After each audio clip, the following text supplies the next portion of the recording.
sendo gravada.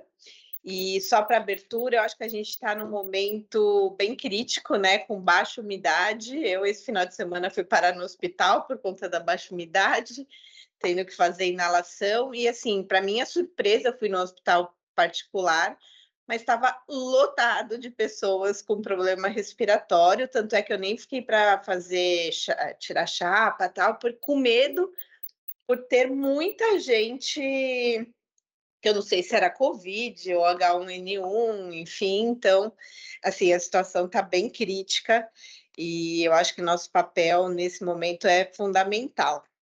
Então, para a gente começar, queria primeiro dar as boas-vindas a todos, em nome do secretário Renato Nalini. Ele foi convocado pelo prefeito para uma reunião no Palácio dos Bandeirantes, junto com o secretário de Saúde, o secretário do Verde, por isso não está aqui.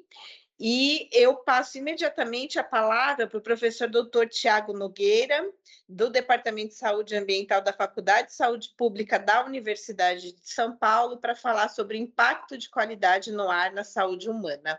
Obrigada pela sua presença, Tiago. Obrigada por ter aceito o nosso convite. Bom dia a todas e todos.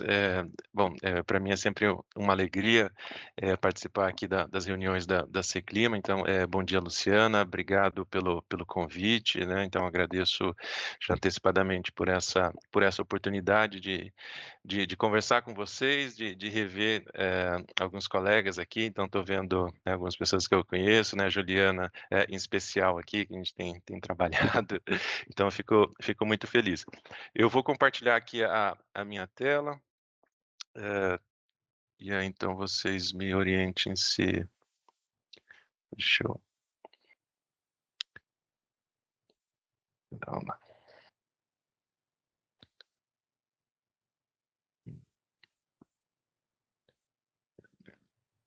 Aqui... Tá. Estou compartilhando Sim, a apresentação, tá certo? tudo certinho. Tá, então tá bom. Bom, então, né, o convite foi, né, direcionado para eu falar, né, sobre essa questão do impacto da qualidade do ar na saúde humana e também, né, discutir um pouco sobre a importância da umidade, né, como um fator de risco também, né. Eh, então, né, só contextualizando, a poluição do ar é reconhecida hoje como o principal risco ambiental, né, em todo o mundo. Então a OMS estima que cerca de 7 milhões de mortes acontecem todos os anos em decorrência da exposição aos poluentes do ar, né. Então são dados bastante preocupantes. Um outro dado também da OMS é que, né, mais de 90% da população em todo o mundo vivem em locais onde a qualidade do ar é considerada não segura para a saúde humana, né. Bom, e aí, essa exposição, ela acontece tanto, né, em ambientes abertos, né, na rua, em deslocamentos diários e dentro de casa, né. Então, nas ruas, claro, né, as principais fontes de emissão, em especial nas cidades, em grandes cidades, são os veículos, né. Então, desde os, veículos individuais, né, como os automóveis, mas também ônibus, caminhões, as motocicletas, que contribuem muito para a má qualidade do ar. E também, claro, né, o setor produtivo, né. Então, para a geração de produtos, né, o setor industrial, geração de energia também são grandes, contribuintes para a má qualidade do ar. E também as queimadas, os incêndios florestais, que têm se tornado cada vez mais frequentes, e isso também tem colocado aí um desafio extra na gestão da qualidade do ar, assim como a questão da gestão de áreas agrícolas, né. E com relação às fontes de poluição dentro das residências, claro, né, então o uso de combustíveis, sólidos como lenha, carvão, isso são os principais, poluentes em todo o mundo, e também o consumo de cigarro, né, o hábito do tabagismo dentro das residências também se destaca como uma fonte importante de poluição doméstica, tá? Então, estima-se que cerca de, né, mais de 2 bilhões de pessoas em todo o mundo ainda dependam de energia poluente para, né, cozinhar ou mesmo para, né, para outras atividades de geração de energia dentro das residências, como iluminação, aquecimento. Bom, com relação aos poluentes, tá, então os poluentes, eles são emitidos, diretamente pela fonte, né, pelo escapamento, pela chaminé, então, né, com destaque aqui, né, o material particulado, os óxidos de nitrogênio, os óxidos de enxofre e o monóxido de carbono, né, e também esses poluentes, eles podem ser formados na atmosfera, né, através de reações químicas, fotoquímicas, dando origem a poluentes que muitas vezes muito mais nocivos do que os poluentes emitidos diretamente pelas fontes, né. Então, com destaque para o ozônio, né, então o ozônio que nós chamamos de ozônio troposférico ou ozônio de superfície, é um poluente de grande preocupação, né, em todo o mundo, em especial aqui em São Paulo. E também o material particulado, né, então o material particulado ele pode ser emitido pela fonte, mas ele também, pode ser formado na atmosfera, então sendo classificado aí como um material particulado secundário, tá?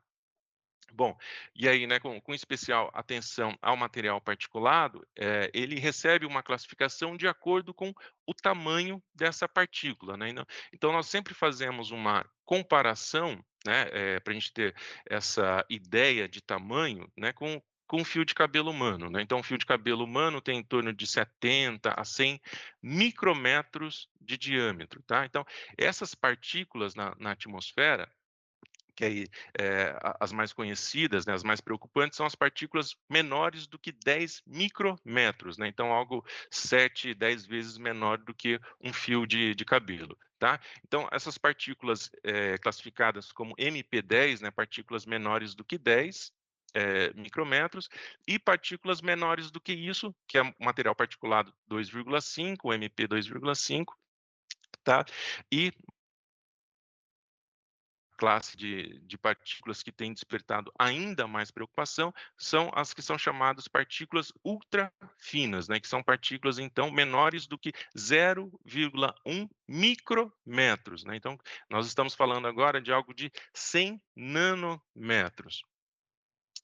Bom, e aí, né, o que que acontece, né? Essas partículas, então, de acordo com o tamanho, né, elas vão causar um efeito na saúde. Então, essas partículas mais grossas, né, então esse MP10, são partículas que muitas vezes acabam ficando retidas aqui na parte superior do nosso sistema respiratório, tá? Então elas vão causar um menor dano à saúde. As partículas mais finas, né, então as partículas menores do que 2,5, elas conseguem ultrapassar essa barreira, né, inicial do nosso sistema respiratório e vão atingindo partes mais profundas do nosso pulmão, tá? E aí, pior do que isso, são as partículas ultrafinas, né, que são, aquelas partículas ainda menores. Então, essas, elas, conseguem penetrar profundamente no nosso pulmão, né, inclusive ultrapassando as barreiras e caindo na corrente sanguínea, tá. E aí, com isso, essas partículas conseguem percorrer todo o nosso corpo, tá. Então, com isso, ao ultrapassar a barreira do pulmão e cair no nosso sistema, circulatório, tá, então essas, partículas, elas vão causar danos, no coração, né, danos cerebrais, tá, então, em todos os órgãos, então, são comprometidos devido à inalação desse poluente material particulado ultrafino. Bom, e aí com isso, né, o nosso corpo, ele responde de diversas formas, tá. Então essa exposição a essa poluição, em especial do material particulado, então está associado ao aumento do risco de acidente vascular cerebral, né, o AVC, risco de infarto, trombose, hã, inflamações sistêmicas em todo o nosso organismo, tá?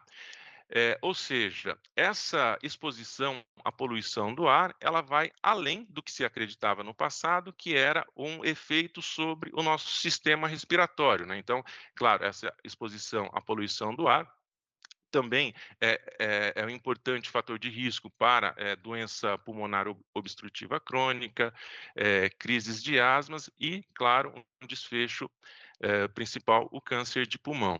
Além disso, vários estudos têm mostrado também uma relação da exposição à poluição do ar com um maior risco de doenças neurodegenerativas, como Alzheimer e problemas cognitivos de desenvolvimento infantil, tá?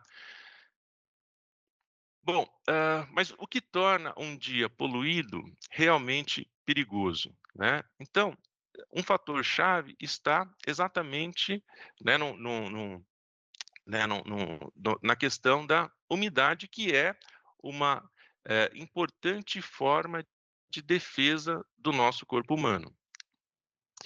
Bom, então, o que é estabelecido é que a umidade entre 40% e 60% mantém as mucosas, né, dos nossos organismos hidratadas e funcionais, tá? Abaixo disso, né, ou seja, né, abaixo, né, principalmente de 30% de umidade, né, ocorre então um ressecamento dessas mucosas, causando irritação, sangramento, né, das narinas, né, e essa sensação de ardência nos olhos, tá? Então, o que que acontece aí, né? Esse muco protetor, né, do nosso organismo, ele se torna espesso, e aí esses mecanismos que são naturais para filtrar essas impurezas, né, essa poluição do ar, elas param de funcionar, tá? E aí, com isso, nós temos uma barreira livre para a entrada, né, de agentes agressores, né, em especial, no caso, a poluição do ar, né, o material particulado e outros poluentes, tá? Bom, então aí, com isso nós temos um duplo desafio em episódios de baixa umidade. Por quê? A umidade, ela é importante também para remover a poluição do ar, né? Então, no caso do material particulado, o que que acontece? Em dias de baixa umidade, tá? Essas partículas, elas ficam no ar por mais tempo, tá? Então, esse mecanismo de deposição das partículas, elas não acontecem exatamente porque o ar está muito seco e essas partículas permanecem, então, suspensas na atmosfera por mais tempo. Tá? E aí, somado a isso, como eu já havia comentado, né, então, o nosso organismo, ele encontra-se enfraquecido e aí mais vulnerável para a entrada desses poluentes, tá?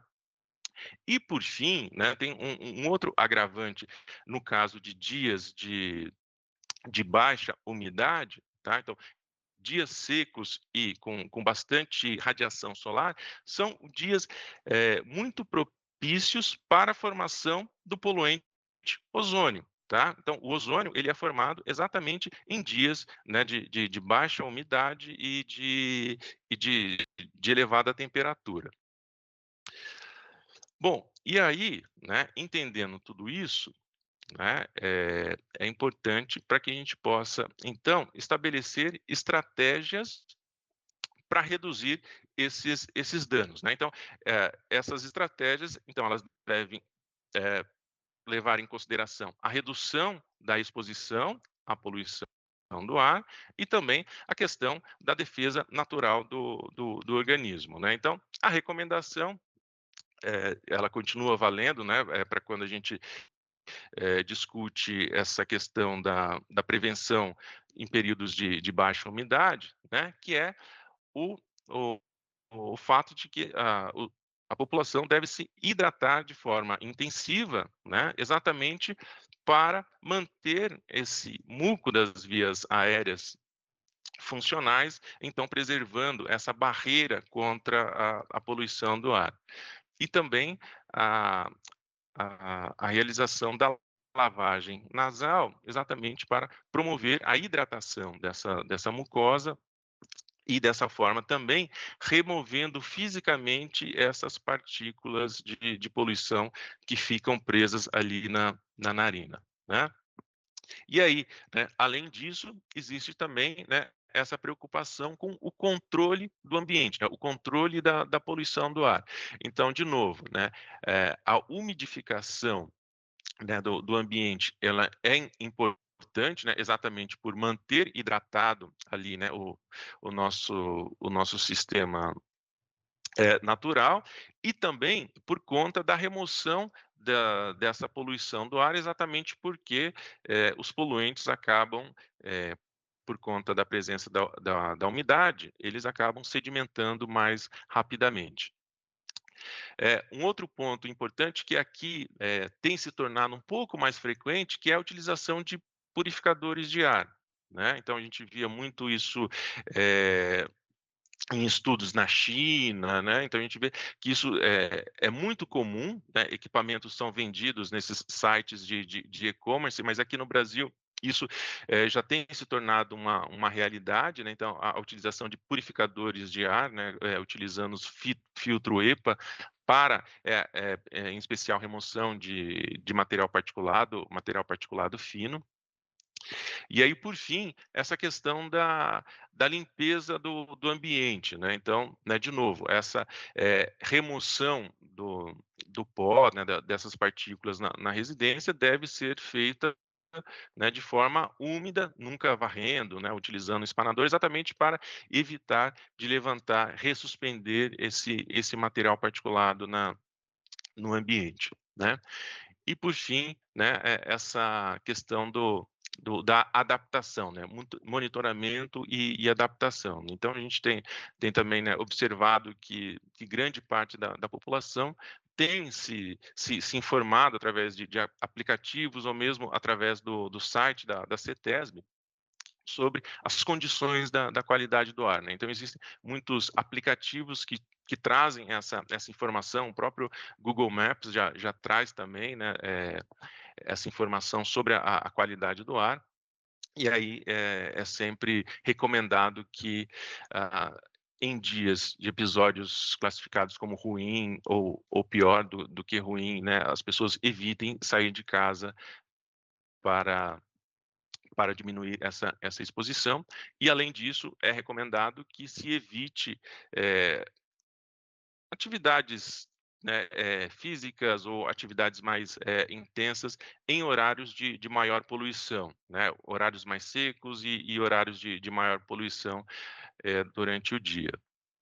Tá? Então, assim, né, o que eu queria, né, chamar a atenção, né, então, a Angélica, quando entrou em contato comigo, né, pediu para falar um pouco dessa relação entre umidade e poluição do ar, né, então eu quis trazer um pouco essa visão, né, então, destacando que a umidade, ela é, então, uma importante, barreira para combater a poluição do ar, né, da própria população, né. Então, ao manter essa hidratação, nós mantemos essa defesa biológica que é projetada para a proteção da nossa saúde, tá. E aí, por fim, né, não sei se eu estou dentro do meu tempo, só aproveitando aqui, eu queria, aproveitar esse espaço para divulgar uma cartilha que é resultado, né, de um mestrado de um estudante aqui do meu grupo, né, e ele traz, né, várias, informações sobre o impacto da poluição do ar na saúde, eh, traz também, né, conceitos importantes, né, sobre a qualidade do ar. Então, é uma cartilha dedicada a alunos, né, do ensino médio, mas também professores e gestores, né. Então, é uma cartilha que está, né, disponível, aberto, né, então a qualidade do ar no ambiente urbano, engajamento estudantil e práticas educativas, tá.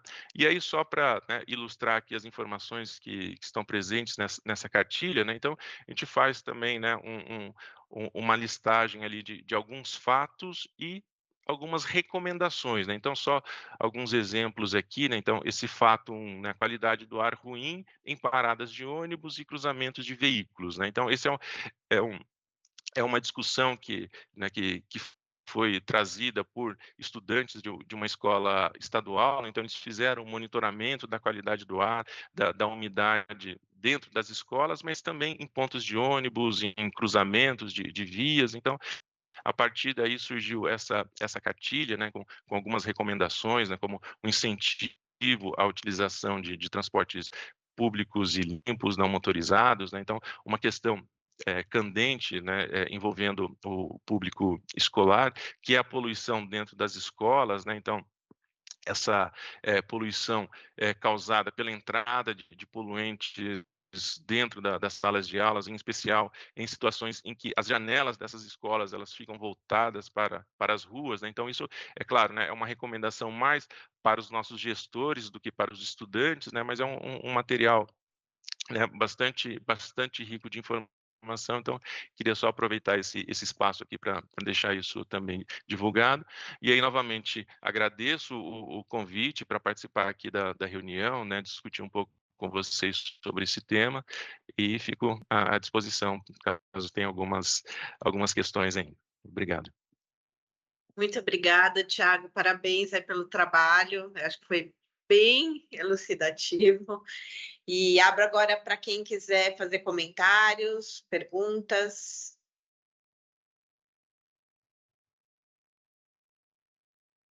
Adilson, por favor. Então, um bom dia a todos. Prazer conhecer, professor Tiago. Excelente a sua apresentação. Vou aproveitar a sua experiência, professor, para fazer uma pergunta. A minha área é meteorologia, eu sou técnico em meteorologia do CGE, né, já por muito tempo, e a gente vê que a cidade é bastante heterogênea em todos os sentidos, né? A minha pergunta é o seguinte: a gente sabe que, se tratando de todas as variáveis meteorológicas, a umidade, a baixa umidade, ela impacta bastante. É, Nós, lá do CGE, mantemos cerca de 28, 29 estações espalhadas pela cidade. Antes do advento do CGE, a gente só contava com os dados do Mirante de Santana, que fica na Zona Norte.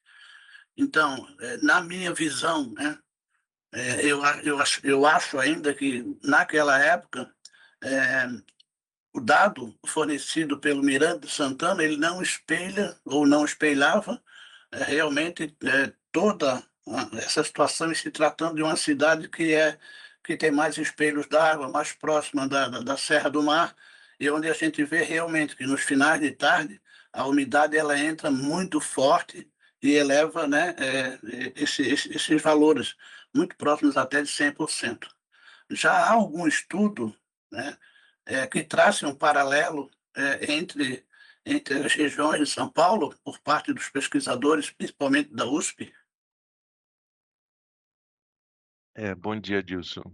Obrigado pela sua pergunta, prazer em conhecê-la. É, é muito importante, né? Só um comentário, eu moro em São Bernardo, né? Então, né, esse efeito que você está falando da entrada da brisa é algo que eu sinto quase que no meu dia a dia, né? Certo. Eh, então, e assim, né, é interessante, né, esse ponto dessa expansão da rede do CGE, né, porque isso é um grande desafio mesmo, né, então a gente ter essa informação, eh, espacial, né, de parâmetros básicos muitas vezes, né, como temperatura, umidade, né, não estamos nem falando, né, da questão da qualidade do ar que também, né, como a gente sabe, também ainda não tem uma representatividade em toda a região, exatamente por conta dessa heterogeneidade, né, de uma cidade tão complexa como é a cidade de São Paulo, né. Então, a gente tem, né, corpos d'água, né, áreas de vegetação, né, então temos parques espalhados pela cidade.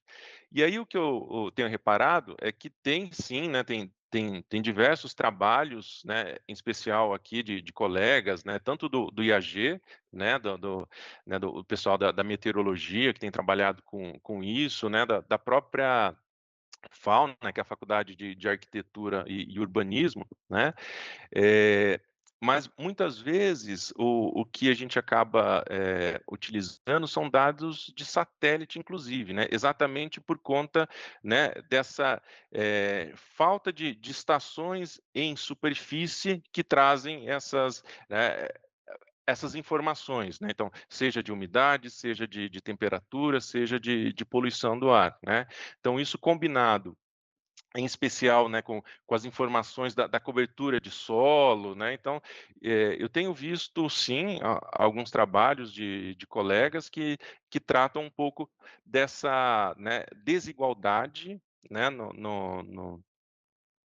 na questão da umidade do ar na cidade de São Paulo, e aí como isso também tem impactado muitas vezes a saúde da população, tá.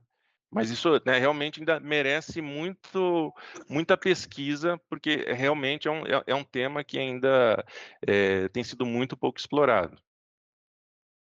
Só complementando, professor, muito obrigado pela sua resposta, bastante interessante realmente. Nós costumamos sempre ter um contato muito direto com o pessoal da Covisa, né, e alguns lembretes logo no início, quando a gente começou a tratar sobre isso. A gente sabe que a população mais carente, há uma diferença, uma desigualdade muito grande, né, em relação ao poder aquisitivo das pessoas. Pessoas mais pobres sofrem mais com isso, com a baixa umidade. E aí é um dado bastante interessante, e eu já morei algum tempo em Brasília e fiz isso, né. É muito seco por lá. Então, na madrugada, nós molhávamos literalmente as toalhas e pendurávamos aí no beliche ou no armário, alguma coisa assim, para que a gente pudesse respirar um pouco melhor. Um outro artifício é, por exemplo, colocar uma bacia, né, com água e um ventilador soprando na superfície daquela água para que, né, espargisse aqui por aquele espaço que está sendo habitado pelas pessoas.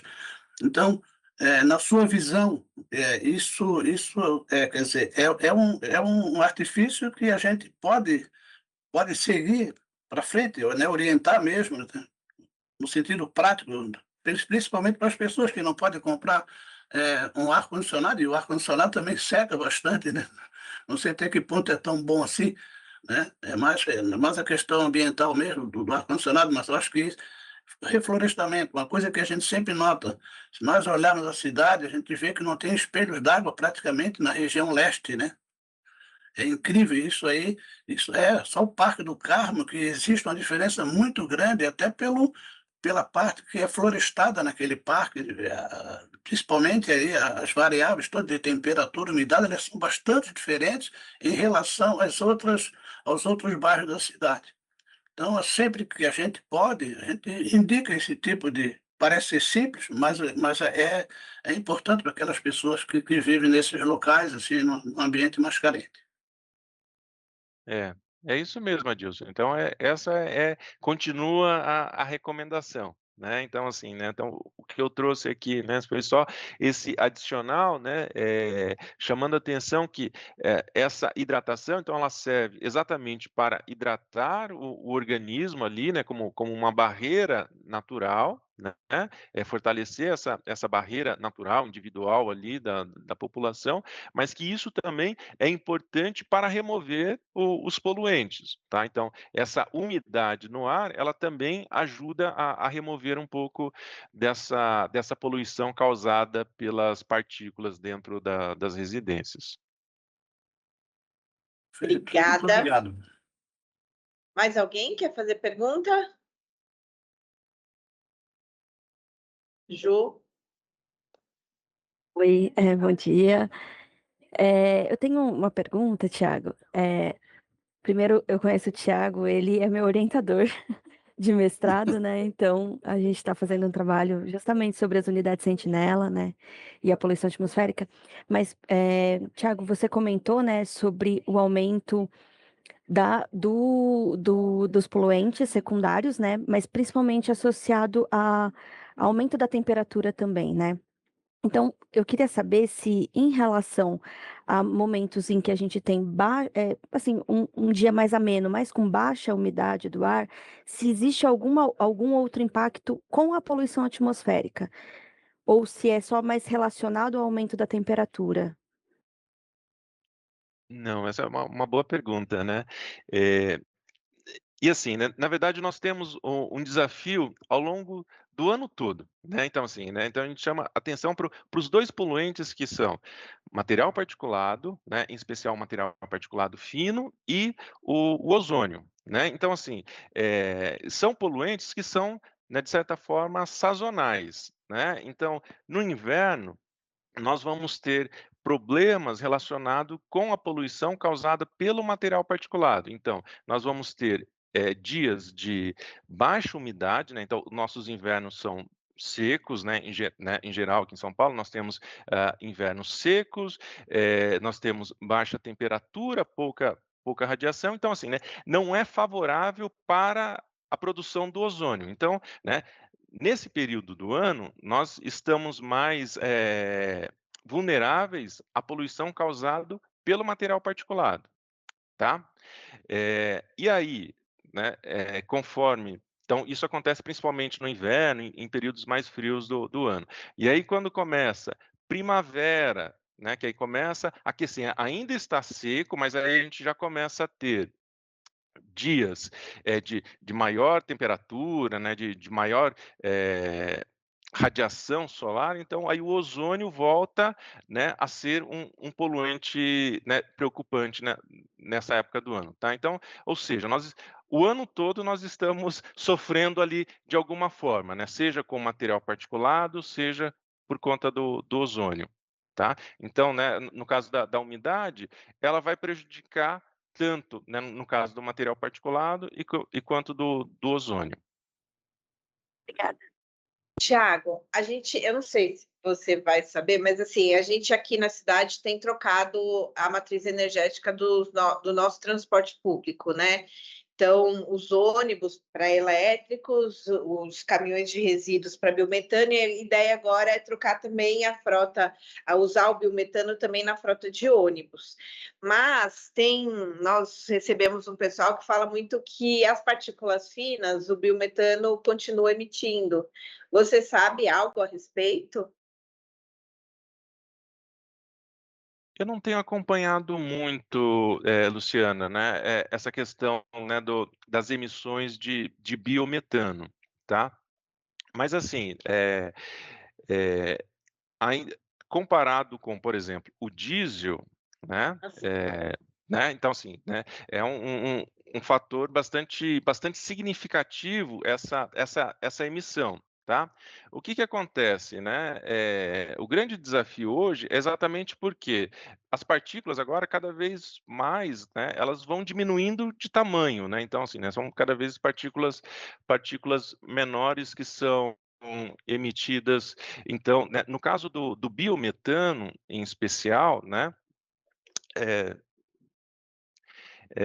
então, em especial no caso do biometano, né, então existe, né, vários estudos que vêm defendendo o uso do biometano exatamente por conta da redução, em especial, de um poluente que é o carbono negro, né, que é o black carbon, então isso, né, tem melhorado muito, né, essa questão da poluição do ar, exatamente porque é uma combustão mais completa, né. Mas, eu realmente, mais detalhes eu não consigo te responder, Luciana. obrigada. Mais alguém? Não? Eu tenho curiosidade sobre a questão do etanol. Oi, bom dia, Tiago. Eu sou Alessandro, eu sou coordenador aqui da Clima. Eu tenho uma dúvida em relação à emissão de gasolina e etanol em relação às micropartículas. Você saberia me dizer alguma coisa sobre isso? De diesel e etanol? Não, gasolina. Gasolina. E etanol. Aham. Sim. Então, esse também é um outro ponto bastante importante, controverso, polêmico, viu, Alessandro? Porque assim, né, no caso da gasolina, né, então, em geral, os veículos a gasolina, eles emitem mais partículas do que os veículos a etanol. Tá? Então, esse é um ponto bastante favorável, né, do ponto de vista, né, de veículos movidos a etanol, né, exatamente por emitirem menos material particulado. Tá? Por outro lado, também, né, o que a gente tem acompanhado é que os veículos a etanol, eles acabam contribuindo mais para a formação do ozônio, tá? Então, né, por isso que eu falo que isso é um tema que tem gerado bastante discussão. Então, assim, do ponto de vista, né, de balanço de carbono, o etanol, né, sem dúvida nenhuma, ele é bastante favorável, né? Agora, né, por que a gente sempre chama atenção disso, né? Só para também a gente tomar cuidado quando se diz que o etanol é um combustível 100% limpo, né? Não é, né? Assim, né? Então, ele tem essas implicações. Então, do ponto de vista de partícula, né, que é o que você me perguntou, né? Então, sim, né? O etanol emite menos material particulado, emite menos essa fração de carbono negro, né, que é exatamente por conta, né, da queima de gasolina, né, a queima do diesel, que é, né, o principal poluente, né, do ponto de vista de impacto na saúde e também do ponto de vista de impacto climático, né, tem essa contribuição para o aquecimento, tá? E aí o etanol tem todos esses pontos positivos, né, do balanço de carbono, mas também ele tem um agravante aí que é essa maior contribuição para a formação do ozônio, que é um poluente bastante preocupante aqui em São Paulo. Excelente, obrigado, viu, Tiago? Tiago, obrigada pela sua participação. Agora a gente vai abrir aqui para o grupo falar, né, sobre as ações de cada secretaria, de cada órgão. Se você quiser continuar com a gente, fique à vontade, mas se tiver outros compromissos também, fique à vontade para seguir. Muito obrigada pela sua participação e colaboração. Obrigado, viu, Luciana? Obrigado a todos e um bom dia, um bom trabalho para vocês, hein? Bom, agora partiremos para a apresentação dos relatórios de ações de 2025. Eu vou começar pelo CONDEC, inspetor Bispo. Bom dia a todos. Então, Lu, então, como eu sempre falo, o nosso grupo aqui não tem muito o que apresentar, né? Nós sempre estamos à disposição para o apoio das entidades, aí, do pessoal aí que tiver apoio, precisa do nosso apoio da Defesa Civil. Então, sempre, fizemos uma divulgação aí da baixa unidade agora, né, nessa semana passada aí no nosso grupo, né, informando a todos como proceder, e estamos aqui à disposição de vocês aqui. Obrigada. Eu conversei um pouquinho com o inspetor Rodrigues. Ontem nós recebemos aqui o pessoal do Sindicato dos Eletricitários, né? E eles estavam colocando as dificuldades dos profissionais que trabalham na rua. E aí eles sugeriram fazer um alerta para alta temperatura. Então, eu conversei com o inspetor Rodrigues e conversei com o Hassan, e o Hassan sugeriu fazer... Ele falou que já tem esse alerta para o grupo do prefeito, já é feito, já é emitido. Então, para a gente pensar junto com vocês do CONDEC, um protocolo para que esse alerta seja emitido assim como é emitido das chuvas. Então, se puder reforçar com o inspetor Rodrigues, ontem eu falei com ele por WhatsApp e a gente vai mandar um ofício também para um pedido do secretário para a gente trabalhar junto esse protocolo. Tá, eu vou cobrar dele novamente, se você pegou informação. Aí eu passo para vocês pelo Zap, tá bom? Tá bom, porque eu acho que já tem o protocolo de chuvas, então a gente podia só dar uma mexida nesse protocolo. Né? e encaminhar, porque acho que é bem importante, principalmente para esses profissionais. Ele estava falando, como eles entram naqueles, não sei o nome, mas aqueles buracos subterrâneos, né, para trocar os fios e tudo mais. Ele falou que ali entra água, tanto pluvial quanto de esgoto, e que a temperatura dessa água chega a 113 graus. Aí, lógico que eles não entram nessa água, né? Eles colocam uma bomba de sucção para tirar, mas mesmo assim a temperatura fica entre 40 e 50 graus. Então é muito quente para essas pessoas. Até o secretário de saúde estava aqui e eles perguntaram para onde devem encaminhar esses profissionais no caso de insolação. Aí o secretário explicou para as UPAs e tudo mais. Mas, assim, é bem importante, acho que... E aí não são só os eletricitários, mas os garis e outras pessoas que trabalham na rua, né? Eles falaram do horário entre 11 e 14, que o sol é muito forte. E aí até o secretário Nalini sugeriu que eles façam um intervalo nesse período, né? Então, ou comece mais cedo, ou comece a trabalhar mais tarde, enfim, em turnos que não pegue esse intervalo para tentar diminuir aí os efeitos das mudanças climáticas, né? Então, foi uma conversa bem importante e a gente precisa pensar nesses profissionais, né? Porque eles estão na Interessante o rua. assunto, né? É interessante. Eu não sabia que a água subterrânea era tão quente assim. Não, e ele falou que essa água, ela entra porque não é bem fechado essas tampas, então ela entra.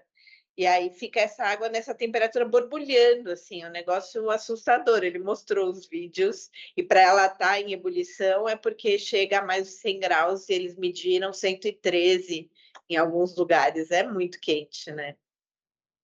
Esse é o chão que os nossos cachorrinhos pisam, que o pessoal de rua pisa sem sapato, então é bem complicado. Bom, vou passar agora para a Covisa. Não sei se é a Juliana que vai falar? Por favor. Eu fiz uma apresentação, eu vou passar, tá bom? Tá bom. Vocês conseguem ver? Sim. Então, bom, vou falar dos nossos resultados através das nossas ações, né, que a gente mandou no começo do ano. Então, a gente tem os informes e os comunicados em saúde, principalmente das altas temperaturas relacionadas à baixa umidade do ar, que está divulgado no nosso site, né, no site do programa Vigiar. A gente promoveu, então, a capacitação anual com as UVs e os profissionais das unidades sentinelas do programa Vigiar. Foi no dia 29 de maio e teve 80 participantes. Promovemos a orientação aos profissionais da educação. Então, a gente teve 2 momentos esse ano. Em agosto, nós fizemos uma reunião para alinhar as ações entre a Secretaria de Educação e a Secretaria de Saúde. E, em setembro, a gente participou de um encontro formativo deles, com todas as DREs, né? E aí a gente explicou um pouquinho sobre as ações do Vigiar, e a gente apresentou possíveis fluxos de comunicação nas escolas quando houvesse a baixa umidade do ar. Também publicizamos mensalmente o boletim Vigiar, né, com os dados de poluição atmosférica, os efeitos à saúde e dados sobre a unidade sentinela.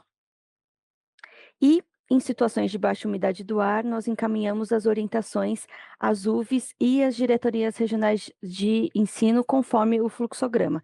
Então, a gente recebe a mensagem, né, da Defesa Civil no grupo, e aí, assim que a gente recebe, a gente encaminha esse e-mail que tem as orientações, né? Primeiro, em qual estado de atenção que a gente está, né? Se é de estado de criticidade, perdão, se é de atenção, alerta, emergência, e quais são as coisas que eles podem fazer para minimizar os efeitos, né, da baixa umidade do ar. Então, depois disso, enfim, a gente responde, né, quando a gente manda. E então, em 2025, até o dia 30/10, né, que foi quando a gente fechou as ações, em 14 dias foi decretado estado de atenção esse ano, bem menos, né, do que o ano passado. E desses 14 dias, em 10 dias, nós fizemos a comunicação com o território, tanto com as UVs quanto as DREs, com as orientações, né, desse e-mail que eu mostrei para vocês.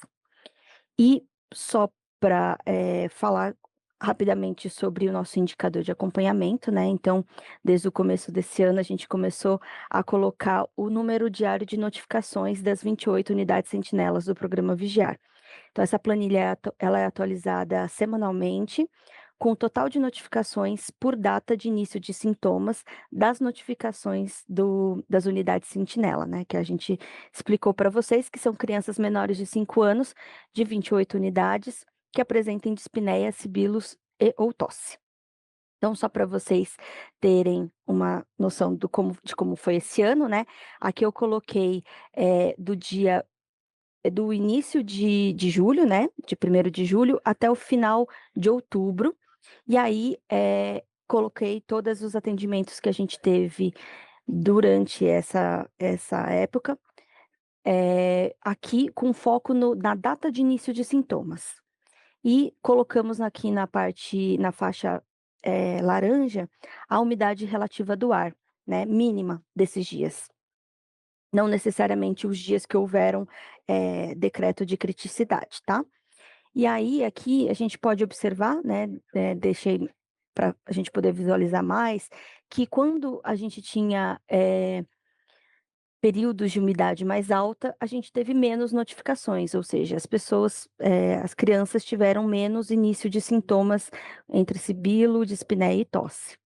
E em momentos em que a gente teve baixa umidade do ar, a gente teve maior início de sintomas, né? Então, acho que esse ano a gente teve muito menos do que das outras vezes, né? Do ano passado, principalmente, mas a gente ainda consegue ver por esses gráficos, né?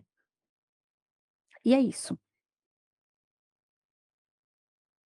Obrigada, parabéns aí pelo trabalho de vocês. E a Cocel não está, eles justificaram a ausência. CGE, então, quem que vai falar pelo CGE? Angélica, estou vendo que a Bruna está participando, né? Sim. Ela fez o levantamento dos dados que nós enviamos para a Defesa Civil, decreto, né, a baixa umidade, mas eu não sei se eu consigo compartilhar com vocês. Não sei se você tem condição de mostrar. É que Na não é uma, realidade, desculpa, é que não é uma apresentação, né? É não. basicamente a gente enviou os decretos que a gente fez ao longo do período, né? Nem sei se precisa passar, acho que a gente só falar, tá bom, NASA, né? Se tiver bom para vocês, assim, é algo rápido mesmo, que a gente monitora e passa para o CCO aí, né? As condições, e eles que decretam o estado de atenção. E aí a gente colocou basicamente até alguns dados que a Juliana colocou ali na apresentação dela, os dias, né? Que para o nosso monitoramento, o primeiro dia que houve estado de atenção para baixa umidade foi no dia 16/7 desse ano, e o último foi decretado no dia 30/11 agora, né? Em toda a cidade, para baixa umidade.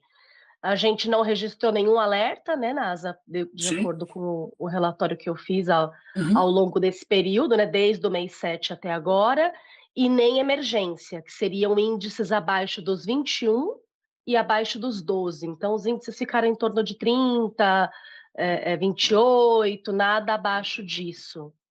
Acho que basicamente é isso. Perfeito.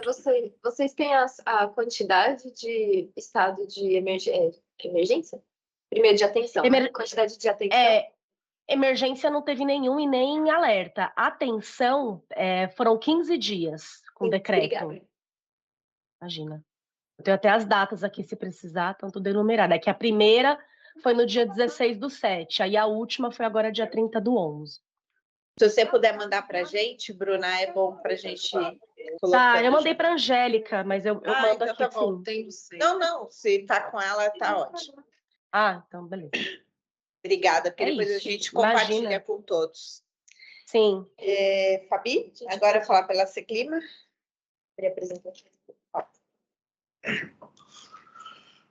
Vou colocar mais pertinho. Vocês estão vendo? Compartilha a tela. Não. Acho que é na janela. Vamos ver. Abre. Vocês conseguem ver? Não. Vocês conseguem ver? Tá. Vou deixar aqui no cantinho. Bom, então falando rapidamente sobre as atribuições da Seclima aqui passando aqui pelo decreto, né? Isso aqui já é conhecido, que tem mais a ver com a parte de organização das reuniões, a integração do grupos, falar através dos meios de comunicação e articular as medidas de ação e prevenção do PCBU.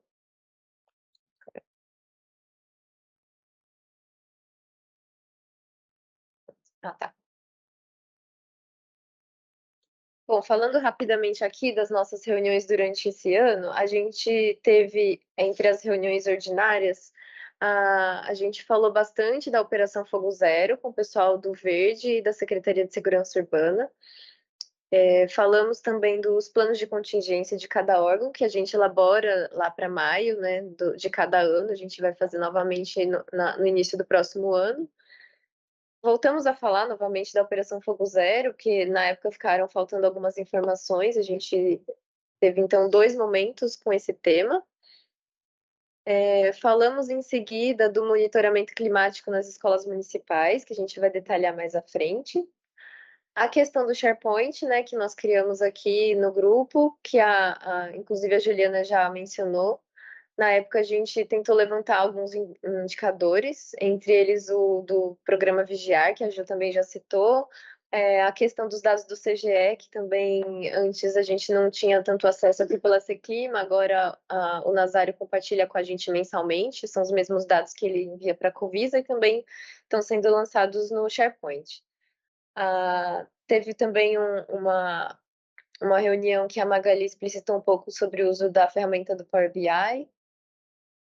O CGE, através do Michel, fez também um panorama climático das estações, de como é medida a questão da umidade, né? E, por último, na nossa última reunião, a gente teve também a presença da Coordenação de Enfrentamento às Mudanças do Clima da SEMA, para falar um pouco da experiência lá no Distrito Federal, né, com essas questões de baixa umidade. E hoje, claro, o Tiago também, que não adicionei aqui, porque ainda não estava feito, né, mas a gente teve a presença do Tiago da USP. Então, falando aqui rapidamente do seminário do Calor nas Escolas, a gente teve aqui em abril, a Seclima organizou esse evento que reuniu especialistas para discutir os impactos da mudança climática no ambiente escolar. Nessa ocasião, tiveram 2 painéis para discutir o diagnóstico e também a adaptação para a saúde e bem-estar, com diversas instituições participantes. Aqui a gente listou as principais que participaram das mesas.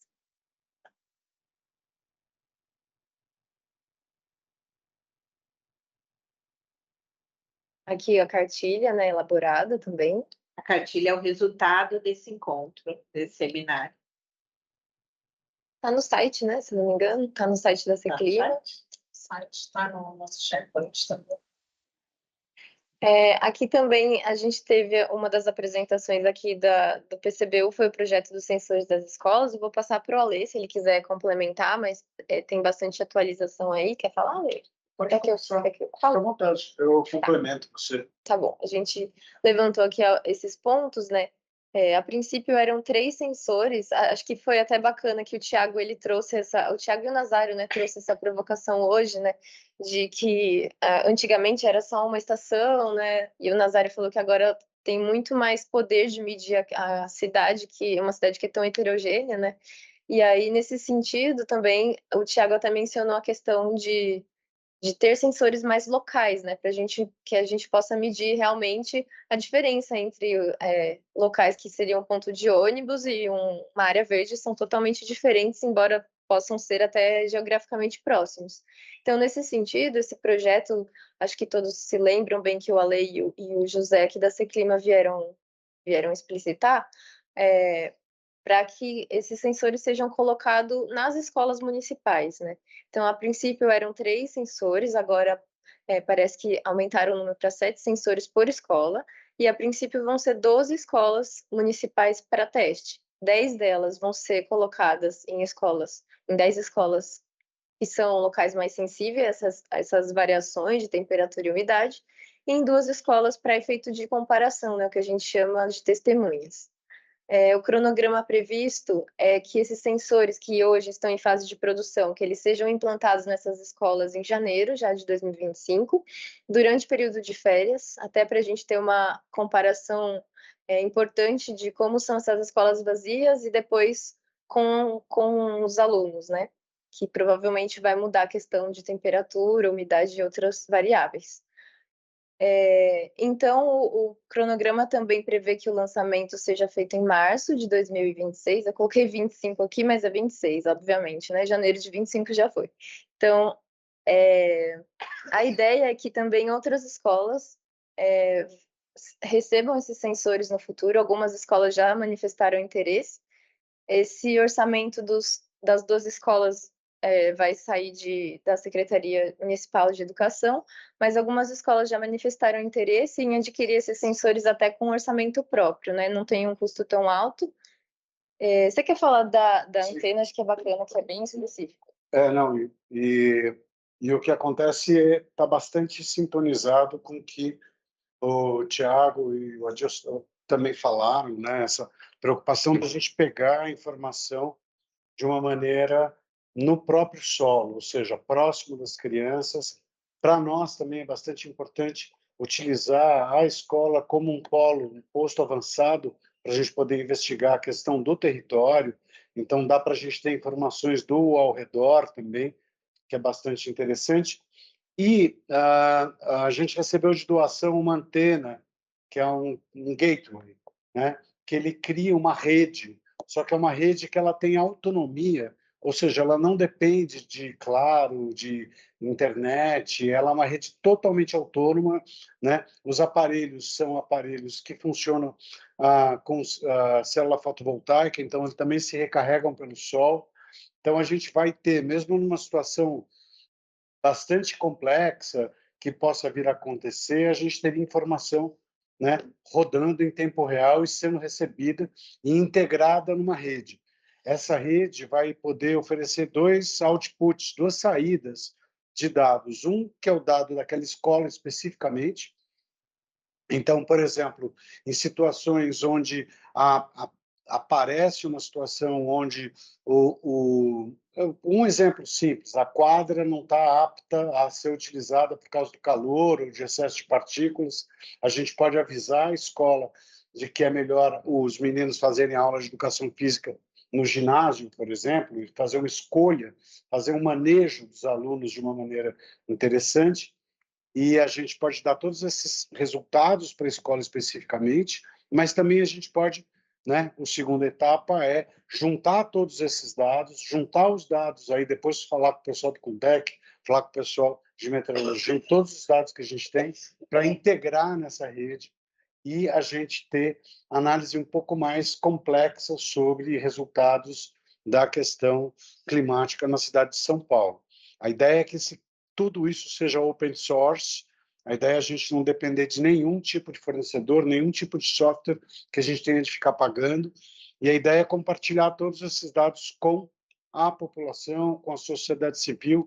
A gente acredita também que é muito importante que as próprias escolas debatam isso com os alunos, então vira um material de estudo na área de ciências, na matéria de biologia, na matéria de qualidade de vida, ou seja, a ideia é que a gente integre e a gente paute o debate da mudança climática baseado em informação, né, consistente, né, e dados que sejam muito próximos daquilo que as pessoas estão passando naquela situação.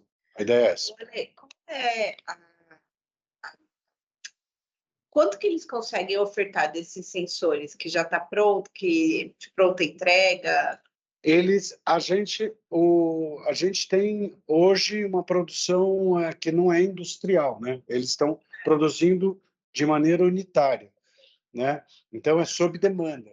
se por acaso existir alguma situação que algum órgão de vocês tiver interesse em fazer a instalação disso daí e integrar dentro dessa rede, e para poder obter informações específicas de uma unidade de saúde, por exemplo, ou de num prédio de escritórios, a gente tem debatido muito a questão, né, da questão dos calor nos prédios.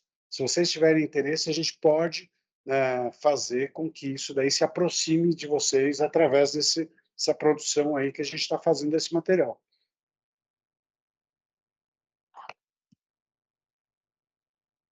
Bom, então, só continuando aqui as ações da Seclima, entre as nossas atribuições está a questão da publicação de decretos e portarias, né? O decreto, basicamente, o que mais impactou nesse ano foi a mudança desse texto, que a gente discutiu bastante aqui no âmbito do PCBU, né? De mudar aqui os níveis de porcentagem e também, principalmente, essa questão trazida principalmente pelo Michel do CGE, de colocar o período prolongado. Então, isso está em andamento aqui por esse SEI.